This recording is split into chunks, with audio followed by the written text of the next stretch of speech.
That's what's kind of interesting about this re-envisioning of the film. I mean, we're kind of paying homage to the first film in a lot of ways, but I think this film's going to be a bit darker, a bit more serious, and I think we're going to learn a bit more about Freddy than we had prior. I mean, there's a lot of lore to the guys over the 8 films, but looking back at that very first film, I think we're kind of, to me it feels like we're pretty close to that first film, but yet they're doing a lot more with it, if that makes sense. And I think we start to get to learn a bit more about what makes Freddy tick.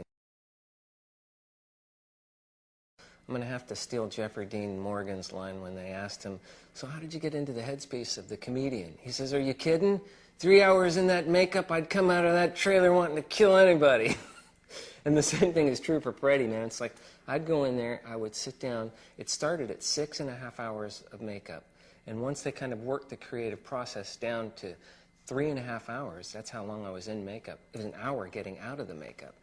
And you sit there for 3.5 hours with these guys meticulously gluing this stuff all over your entire noggin. And the last thing they do is put these contact lenses in your eyes. They're oversized. They burn and scratch. Then they add like fake fingertips, and I've got knives on this hand.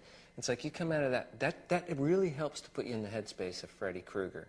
I mean, it's just, it's very cumbersome, inundating, consuming. It was like, it took me a while to actually acclimate to it. It was a trip. So I really tried to use every bit of that and just hand it to Fred.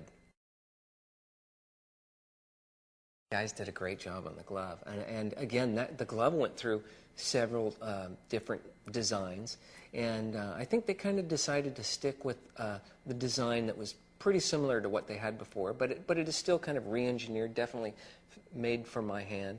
It's very articulating, you know, fits super well. The knives are about this long, and like you had mentioned, I mean, forged from steel, and you know, they had sharp points on them. I got to tell you, there was a lot of times where I was on the set where it's like I was constantly just trying to tuck that thing in, making sure I'm not falling on it or getting too close to the actors, you know, with it. It's kind of scary, especially as I'm kind of blind in one eye, and you know, with those contact lenses, one is kind of milky and fogged over. I can't see out of it, so I've kind of lost my perspective, and it was really tough to be careful to make sure not to actually cut anybody with that thing.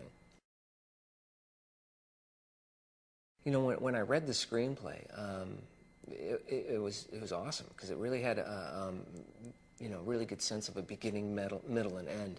And then I re-watched the very first film, and I realized this is really, I think, paying homage to the first film in a sense because it's such a strong remake of it.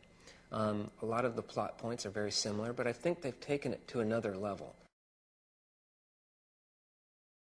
Rooney is just incredible. She brings